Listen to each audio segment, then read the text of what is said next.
هعمل كيكة قدرة قادر بأبسط طريقة. هجيب علبة كريم كراميل دريم 2 باكو. هاخد أول حاجة صوص الكراميل هحطه في صينية، وهجهز 3 كوبايات لبن وعليهم كيسين الكراميل. هدوبهم كويس مع اللبن وارفعهم على النار، وانتوا على النار بتقلبي. أول ما يبتدي يغلي معاكي هتطفي النار عليه، وبعد ما يهدى شوية هتحطيه في الصينية وتحطيه في التلاجة لحد ما يتماسك. تكوني جهزتي 4 بواكي بسكوت بالكاكاو الحجم الكبير وتطحنيهم طحنة كويسة.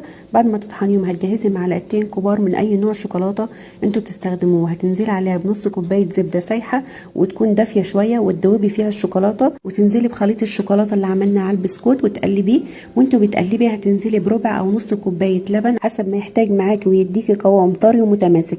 يكون الكريم كراميل بتاعنا اتماسك في التلاجة وطلعناه زي ما انتوا شايفين. هننزل عليه بخليط البسكوت وتفرديه على الكريم كراميل، وبعد ما تفرديه هتغطيه بستريتش وتحطيه في التلاجة لحد ما يجمد.